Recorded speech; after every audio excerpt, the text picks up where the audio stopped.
नमस्ते दोस्तों, आज हम समझते हैं मूविंग एवरेजेस के बारे में। कितने टाइप के होते हैं और इन्हें कहाँ और कैसे यूज किया जाता है। मूविंग एवरेजेस प्राइस को स्मूथ करता है, जिससे ट्रेड का direction, momentum and support resistance clear दिखता है। आप समझते हैं मूविंग एवरेज कितने टाइप के होते हैं।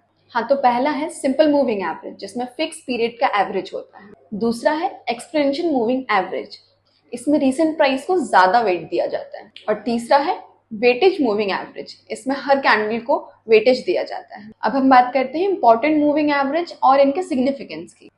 5 EMA, 9 EMA, 20 EMA intraday trader के लिए बेस्ट होते हैं, क्योंकि ये एंट्री और एग्जिट सिग्नल देते हैं। 20 and 50 DMA short term and swing trading के लिए यूज करते हैं। बड़ी मूविंग एवरेजेस जैसे 100, 200 DMA पोजिशनल ट्रेडिंग के लिए यूज की जाती है।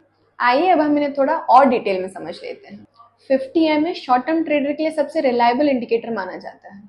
यदि स्टॉक का प्राइस 50 मूविंग एवरेज के ऊपर हो तो बायर की साइड स्ट्रांग होती है, यदि इसके नीचे हो तो सेलर की साइड स्ट्रांग होती है। अब हम बात करते हैं 200 DMAs की।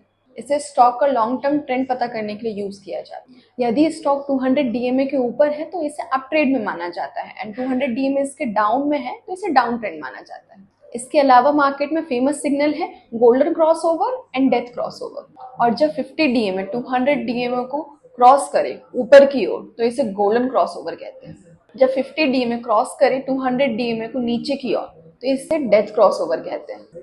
मार्केट की साइकोलॉजी मूविंग एवरेजेस पर रिएक्ट करती है। ये थी मूविंग एवरेजेस के बारे में कुछ जरूरी जानकारी। ऐसे ही और जानकारी के लिए चैनल को लाइक करें, शेयर करें, सब्सक्राइब करें।